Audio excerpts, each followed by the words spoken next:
Movie का start एक बहुत बड़ी बिजनेस कंपनी से होता है, जहां का सीईओ रोलैंड स्विट्जरलैंड के एक वेलनेस सेंटर में अपने दिमागी सुकून के लिए गया था। पर अब उसका वहां से लेटर आता है कि वो वापस नहीं आ रहा क्योंकि उसे वहां बहुत सुकून मिल रहा है। पर अब कंपनी सीईओ के साइंस के बगैर तो चल नहीं सकती थी, इसीलिए कुछ जरूरी पेपर्स पे साइन करवाने के लिए कंपनी के एक एम्प्लॉय लॉकहार्ट को रोलैंड के पास स्विट्जरलैंड जाने के लिए कहा जाता है। वहां पहुंच के लॉकहार्ट सेंटर जाने के लिए टैक्सी लेता है क्योंकि ये सेंटर टाउन से दूर ऊपर एक माउंटेन पे है, जहां रास्ते में अचानक एक आदमी टैक्सी के शीशे पे ड्रिंक फेंक देता है। ये लॉकहार्ट को कुछ पसंद नहीं आता, जिस पर टैक्सी ड्राइवर उसे बताता है कि जब भी कोई सेंटर जाने के लिए यहाँ आता है तो टाउन के लोग उसे ऐसे ही बर्ताव करते हैं क्योंकि उस सेंटर से उनकी हिस्ट्री जुड़ी हुई है। असल में वो सेंटर पहले एक कैसल हुआ करता था जहाँ नवाब रहा करते थे। उस कैसल का आखिरी नवाब अपनी जनरेशन को लेके काफी चिंतित था। उसे लगता था कि उसकी अपनी सगी बहन ही उसके बच्चे की माँ बन सकती है, इसी तरह उनका खून प्योर रहेगा। लेकिन टाउन के लोग ऐसा गुनाह कैसे होने दे सकते थे, इसीलिए बिल्कुल उनकी शादी वाले दिन टाउन के लोगों ने कैसल में घुस के नवाब के सामने उसकी बहन को शादी के कपड़ों में जिंदा जला दिया और उसके बाद कैसल को भी आग लगा दी। स्टोरी सुनते सुनते लॉकहार्ट सेंटर पहुंच जाता है, जहां उसे पता चलता है कि पेशेंट से मिलने का टाइम खत्म हो चुका है।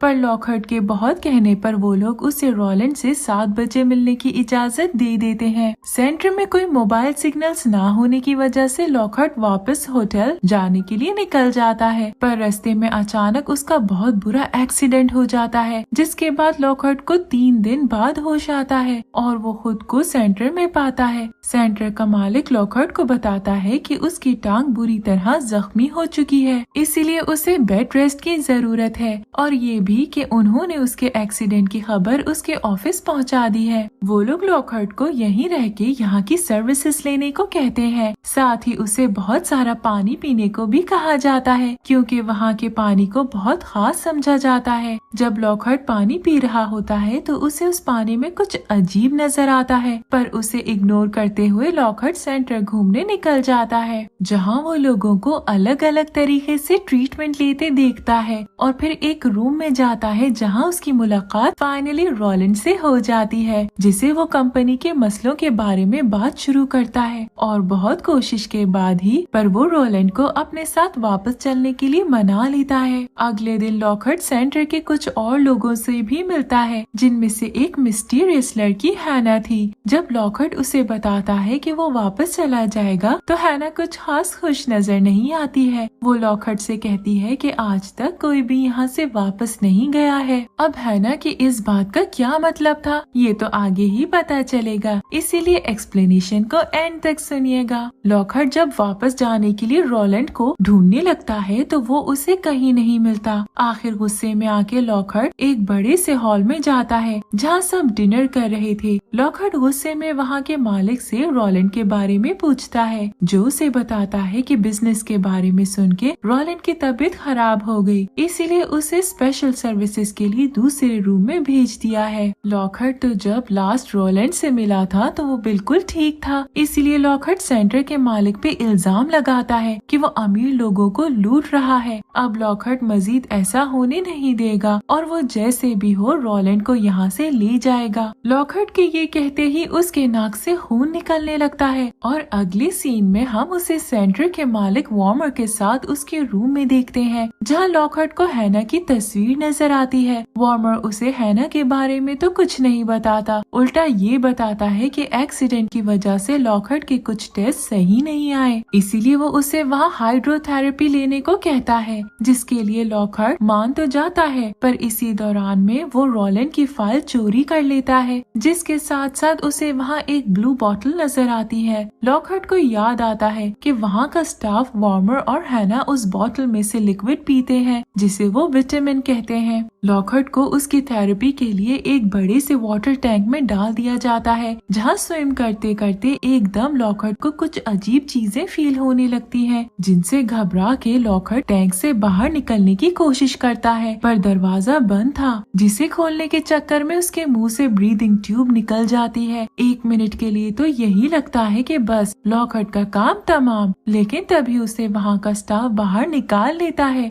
बाहर आने पर जब लॉकहार्ट उन्हें टॉर्च की मदद से अंदर वो क्रीचर्स दिखाने की कोशिश करता है तो पानी में कुछ भी मौजूद नहीं होता। अगले दिन लॉकहार्ट वहाँ की एक पेशेंट विक्टोरिया से उसी नवाब और उसकी बहन की बात शुरू करता है। विक्टोरिया लॉकहार्ट पर रिवील करती है कि टाउन के लोगों ने कैसल सिर्फ इसीलिए नहीं जलाया था कि नवाब अपनी बहन से शादी करने वाला था, बल्कि इसके पीछे एक वजह ये भी थी कि यहाँ कैसल में मजदूरों पे मेडिकल एक्सपेरिमेंट्स किए जा रहे थे और टाउन के लोग अचानक गायब होने लगे थे, जिनकी लाशें लोगों को बाद में खेतों में मिली थी। उन लाशों की हालत इतनी खराब थी कि लोग घबरा गए थे। ये बता के विक्टोरिया अपने इलाज के लिए चली जाती है। इसके बाद लॉकहार्ट हैना से मिलता है और हैना की मदद से वो टाउन पहुंचता है। दोनों सेंटर के लोगों की नजरों से बच के टाउन के पब में बियर पीते हुए एंजॉय करते हैं, जहाँ लॉकहार्ट के पूछने पर हैना उसे बताती है कि उसकी मदर उसके बचपन में ही जल के मर गई थी और वार्मर ने उसे कहा है कि जब वो ठीक हो जाएगी तब उसके डैड उसे यहाँ से आके ले जाएंगे। लॉकहार्ट का यहाँ टाउन में आने का मकसद रोलिन की फाइल किसी डॉक्टर को दिखाना था। उसे पब के मालिक से एक जानवरों के डॉक्टर का पता चलता है, जिससे मिलने के लिए वो हैना को वहीं पब में वेट करने का बोल के चला जाता है। डॉक्टर फाइल देख के लॉकहार्ट को बताता है कि रोलिन को पानी की कमी की वजह से मसला हो रहा है और इसीलिए उसके दांत भी टूटने लगे हैं। लॉकहार्ट को इस बात का यकीन नहीं आता कि रोलिन को पानी की कमी भी हो सकती है, क्योंकि वहाँ सेंटर में तो हर वक्त लोगों को पानी ही पिलाया जाता है। तभी एकदम लॉकहार्ट को सेंटर से पहले कैसल में होने वाले मेडिकल एक्सपेरिमेंट का ख्याल आता है। लॉकहार्ट को इन दोनों चीजों में कोई कनेक्शन नजर आने लगता है। उस डॉक्टर से लॉकहार्ट को एक और बात पता चलती है कि नवाब की बहन को कोई मसला था, जिसकी वजह से उसे बच्चा नहीं हो रहा था और नवाब उन एक्सपेरिमेंट्स को करके अपनी बहन के इस मसले के लिए क्योर ढूंढ रहा था। वहाँ से वापस पब आके लॉकहार्ट फौरन अपने ऑफिस कॉल करता है ताकि उसे पता चल सके कि रोलिन को इससे पहले ऐसी कोई बीमारी थी या नहीं, जिस पर उसे पता चलता है कि रोलिन बहुत सेहतमंद था। वो तो वहाँ सिर्फ छुट्टियों के लिए गया था।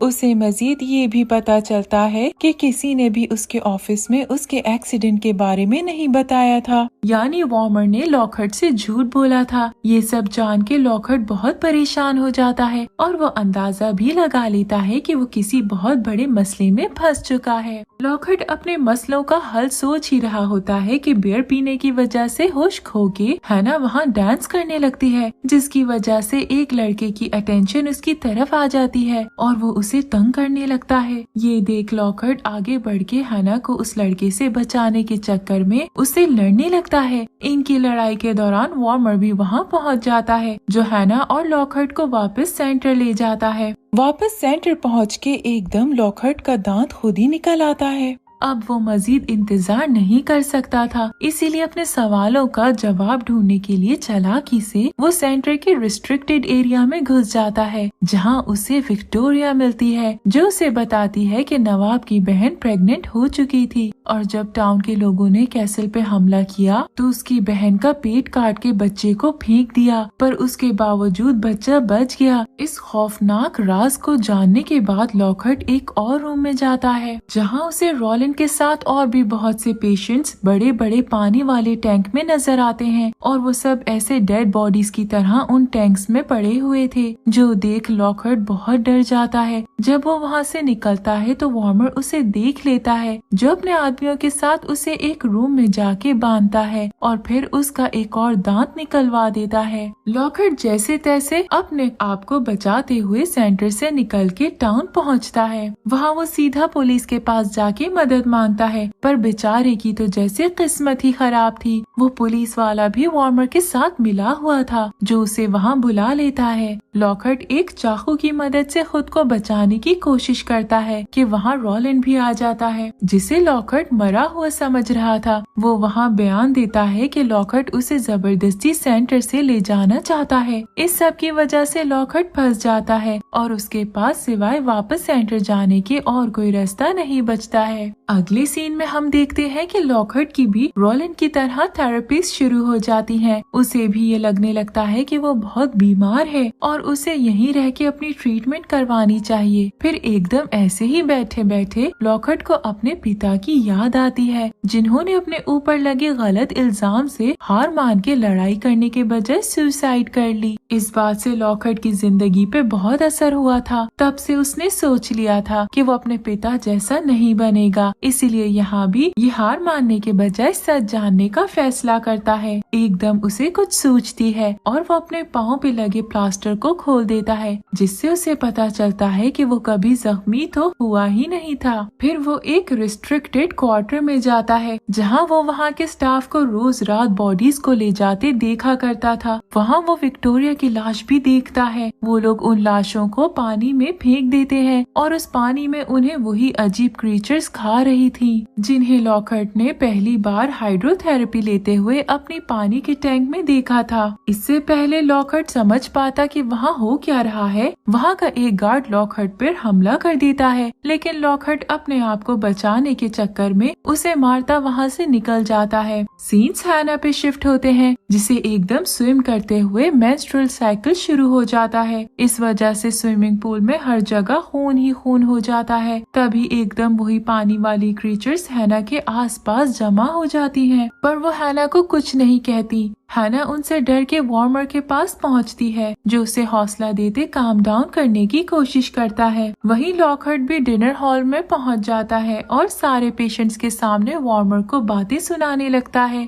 कि वो सबको खुद बीमार करके मार रहा है। पर पेशेंट्स उसकी सुनने के बजाय उल्टा उसी पे हमला कर देते हैं, जैसे वो वार्मर के काबू में हो।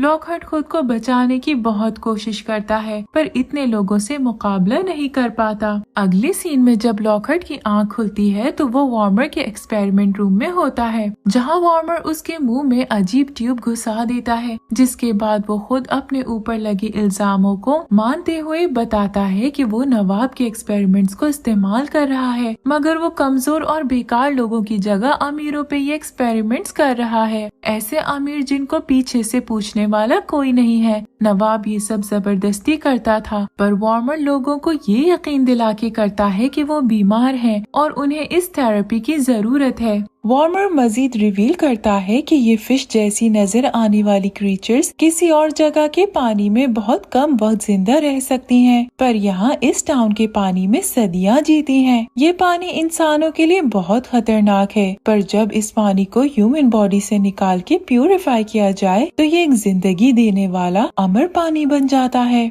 जिसे वार्मर और बाकी स्टाफ विटामिन का नाम दे के पी रहे हैं। नेक्स्ट सीन में वार्मर हैना से मिलता है और उसे एक ड्रेस गिफ्ट करते हुए कहता है कि वो अब रेडी हो चुकी है। रात को वार्मर एक पार्टी रखता है, जहां वो हैना के साथ डांस करता है और फिर उसे एक रूम में ले जाता है। यहाँ लॉकहार्ट को विक्टोरिया की चीजों में से एक नोट मिलता है, जिस पर लिखा था उसे नहीं पता। फिर उसे उनकी वो बात याद आती है कि नवाब का बच्चा बच गया था। वहाँ उसे एक तस्वीर भी मिलती है, जिसमें एक आदमी था, उसका मुंह बैंडेज से भरा हुआ था और उसके साथ एक बच्ची भी थी। इन सब चीजों से लॉकहार्ट को सब समझ आ जाता है। वहाँ वार्मर हैना को बेड पे बांध के उससे बदतमीजी करने की कोशिश करता है, लेकिन लॉकहार्ट टाइम पे वहाँ पहुँच के हैना को बचा लेता है। वहाँ लॉकहार्ट रिवील करता है कि हैना नवाब की बेटी है और वार्मर और कोई नहीं नवाब ही है। ये सुनते ही नवाब अपना मास्क उतार लेता है और लॉकहार्ट पे हमला कर देता है। यहाँ हमें पता चलता है कि ये लोग जो प्योर वाटर पी रहे थे, उसकी वजह से ना इसकी और ना ही हैना की एज ज्यादा हुई और ये दोनों इतनी सेंचुरीज गुजार गए। वहीं से पानी की वजह से हैना जिंदा भी बच गई, पर उसकी माँ आग लगने की वजह से मारी गई। लॉकहार्ट नवाब को आग लगा के हैना को बचाने भागता है, पर वो आग आहिस्ता आहिस्ता पूरे सेंटर में फैलने लगती है। नवाब बाप कोई बहुत ही ढीठ आदमी होने का सबूत देते हुए अपनी आग बुझाते लॉकहार्ट को फिर पकड़ लेता है और उसे उनकी फिश जैसी क्रीचर्स वाले पानी के पास ले जाता है। पर अब है मूवी का एंड और हीरो ने जीतना ही जीतना है, इसीलिए हैना वहाँ पहुँच के अपने पिता को मारती उसी पानी में मरने के लिए फेंक देती है। जिसके बाद लॉकहार्ट और हैना अपनी जान बचाते वहाँ से भागते हैं, पर आगे जाके उन दोनों की एक कार से टक्कर हो जाती है जो और किसी की नहीं बल्कि लॉकहार्ट के ऑफिस के लोगों की थी। जिन्हें जब पता चलता है कि रोलिन की मौत हो चुकी है तो वो कंपनी में हुए मसलों का इल्जाम लॉकहार्ट पे डालने के लिए उसे अपने साथ चलने को कहते हैं, जैसे उन्होंने उसके पिता पे डाले थे। पर लॉकहार्ट हिस्ट्री रिपीट करने से इनकार करते हुए हैना को लिए साइकिल पे वहाँ से निकल जाता है।